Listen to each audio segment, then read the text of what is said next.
Bonsoir et bienvenue dans mon domaine. Aujourd'hui, épisode 2, nous allons parler de la papesse. Hey Eddie, j'ai trouvé l'image que tu m'as demandé pour cette vidéo. Ouais, mais non. Générique.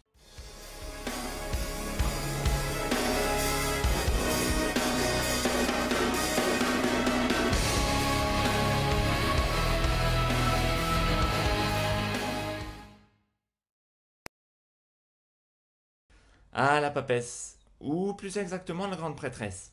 En voilà une figure intéressante. Ouais, enfin elle est intéressante comme toutes les autres, hein, faut pas déconner non plus. Certes, mais dans notre société, l'image de la papesse est très curieuse. Donner à une femme un rôle du premier ordre, Ou dans les milieux où il y a vraiment le pouvoir, il n'y a pas de femme. c'est peut-être la femme du pape après tout. Dans notre monde patriarcal, on ne peut pas nier qu'il y a une différence flagrante entre l'homme et la femme. Malgré les fémènes, ça c'est des nanas qui se bougent. Alors, dans un jeu de cartes médiéval, à une époque où la religion occupait une place bien plus importante qu'aujourd'hui, que vient faire la papesse? D'autant que les seules femmes importantes dans le clergé, c'est les bonnes du curé. Je fais des bêtises derrière l'église, je peux pas me péché. Dieu me pardonne, je suis la bonne du curé. Pour y répondre, je pense qu'il faut plutôt parler de grande prêtresse. On sort tout de suite de la religion purement chrétienne pour se pencher vers des religions païennes. Par exemple, les Celtes ou les Grecs. Les Grecs, c'est pas les guignols qui mettaient un drap sur les épaules pour sortir les poubelles. Du coup, rien qu'avec ce personnage, on réalise que le tarot s'ouvre à des univers bien plus étendus que le simple monde chrétien. Le jeu est pour ainsi dire universel, de là découle sûrement son succès. La papesse est un personnage bien intrigant, qui nous ramène peut-être aux sorcières païennes.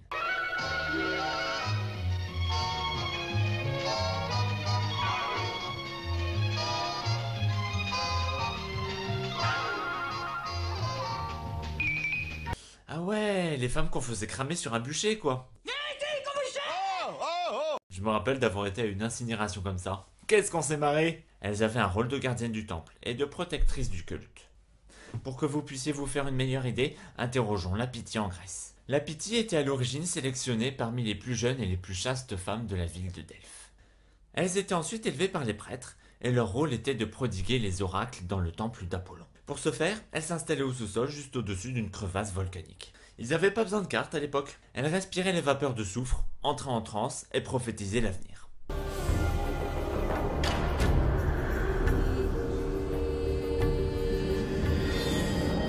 On disait que leurs paroles venaient directement du dieu Apollon. C'est grave les ravages de la drogue. Les enfants, ne reproduisez pas ça chez vous. N'allez pas fourrer votre bobine dans un puits de soufre. La consommation de drogues hallucinogènes était très utilisée dans le cadre religieux des sociétés antiques. Ouais, c'est un peu comme Bob Marley et Snoop Dogg. Deux putains de voyants.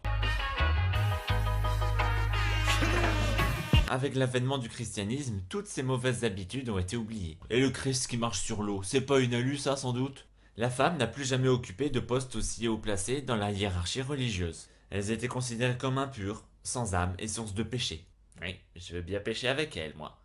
Pourtant, chose étonnante, il y aurait eu une papesse parmi tous les papes masculins. Il s'agirait de la papesse Jeanne.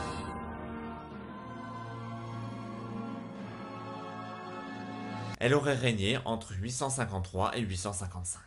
C'est ça, et pourquoi pas un noir à la Maison Blanche?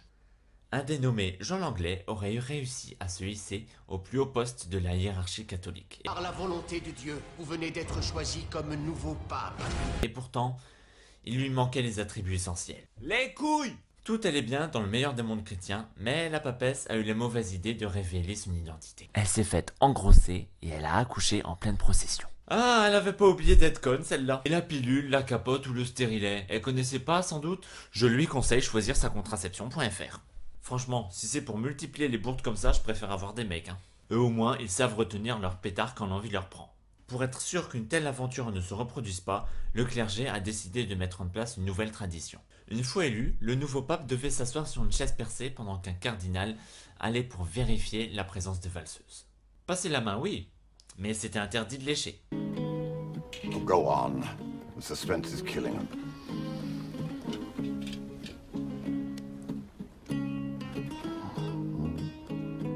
Habet duos testiculos et bene pendentes.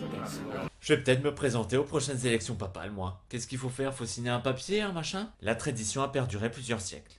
Mais elle ne doit plus être d'actualité aujourd'hui. Du moins je l'espère. Eh, vous imaginez Benoît XVI se faire tâter par un cardinal? Il est tout à fait possible que l'histoire ait été simplement inventée pour faire peur aux fidèles. C'est vrai que j'ai peur. Déjà que le pape porte une robe, alors si en plus il doit porter des nibards, peut-être que Papesse Jeanne était seulement un surnom pour qualifier un pape particulièrement inefficace. Ça me rappelle quelqu'un. Je vous laisse en débattre dans les commentaires. Pour ma part, je vais m'attaquer à l'analyse de la carte. Derrière elle, il y a un voile ou un large rideau qui cache tout. Moi je dis, si elle a des choses à cacher, ça doit pas être Jojo. Regardez bien ses vêtements, ce n'est guère mieux. Elle est couverte de la tête aux pieds. Seul son visage et ses mains dépassent. C'est bien la preuve ici que la papesse est une femme religieuse. On retrouve de telles tenues couvrantes dans de nombreuses religions, l'islam et le christianisme en tête. Avec ses vêtements, la papesse veut tout cacher. Elle veut se protéger du monde extérieur et garder son corps pour elle. Parlons maintenant de la preuve qu'elle occupe les plus hautes fonctions pontificales. Elle porte la tiare papale. La tiare papale est une couronne à 3 étages. Chaque étage symbolise un état du pape. Le pape est à la fois le père des rois, le régent du monde et le vicaire du Christ. Et aujourd'hui, je vais vous montrer comment devenir Maître du monde! La papesse porte un livre sur ses genoux, mais elle ne le lit pas. Il doit être un peu chiant comme bouquin. Elle est dans une attitude de réflexion ou d'apprentissage. Un peu comme un enfant qui apprend sa leçon ou la maîtresse qui interrompt sa lecture pour interroger les élèves. Toujours au moment où je jetais des boules de papier sur mes camarades. Alors, Titeuf, penses-tu pouvoir me résoudre cette multiplication avant la fin de la journée? Si on fait attention à son regard, on constate qu'il est très inquisiteur. Regardons le livre plus en détail maintenant. Sur l'une des pages, il y a 8 lignes et sur l'autre, il y en a 9. Dans le tarot, le numéro 8 est le numéro de la justice, quant au numéro 9, c'est celui de l'ermite. Si on additionne 8 et 9, ça fait 17.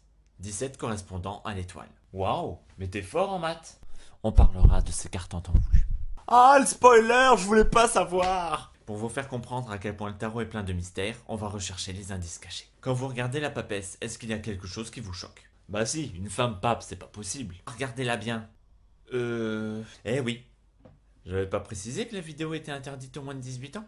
Peggy 18.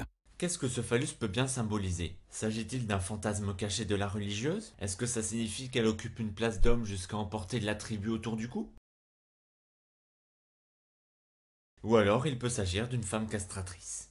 Une femme castratrice? C'est pas un pléonasme ça? Bien plus caché maintenant, l'œuf et la plume. Grande question, qui est arrivé premier, l'œuf ou la plume? L'œuf est caché sous le coude de la papesse. Sous des dehors de religieuses tout à fait austères, il est possible que la papesse soit fertile. Peut-être qu'elle porte un bébé, comme la papesse Jeanne en son temps. La plume, quant à elle, est le symbole de l'écrivain au travail. Hey, tell me about this book. Why might you be written of it? One word. Ça tombe bien, il y a un livre. Qui nous dit d'ailleurs que la papesse ne l'a pas écrit elle-même.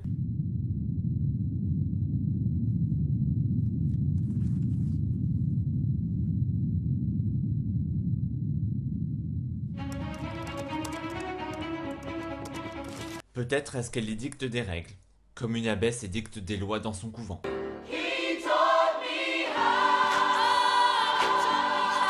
Quoi qu'il en soit, il y a un grand travail d'écriture et de rigueur. C'est la rigueur du légiste, du comptable ou de l'écrivain au travail. Vous l'aurez compris, tout comme moi, il faudra beaucoup de travail pour faire éclore cet œuf. Fini le survol du tarot de Marseille, on va se pencher maintenant sur celui de Rider-Waite. Rappelez-vous, le type qui trouvait que le tarot était pas assez bien dessiné. Regardez ses vêtements, ils sont tous gris et argentés. J'ai parlé de l'étoile précédemment, mais ici, ces couleurs évoquent bien plus la lune. Si vous faites bien attention, elle a d'ailleurs un grand croissant de lune à ses pieds. On peut dire qu'elle a décroché la lune, hein. La lune symbolise la femme avec ses cycles réguliers. Elle est lunatique. C'est aussi un astre mystérieux qui ne montre qu'une seule face et est souvent plongé dans l'ombre.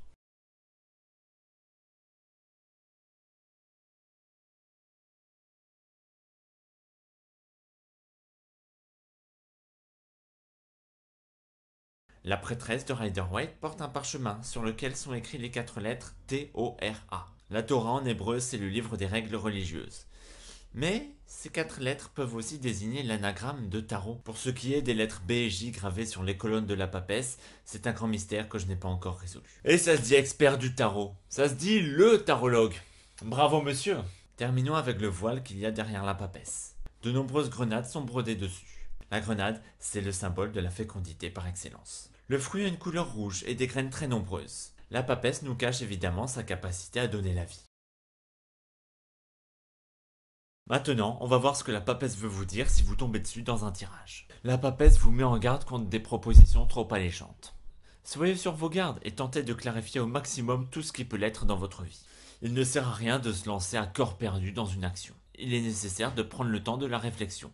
Ne restez pas sur des situations floues ou des incertitudes. Vous devez être à l'écoute de votre voix intérieure et des personnes en qui vous faites confiance. Cet arcane est du coup le symbole du secret, du silence, de l'attente. Elle évoque aussi la passivité et la difficulté d'aller dans l'action.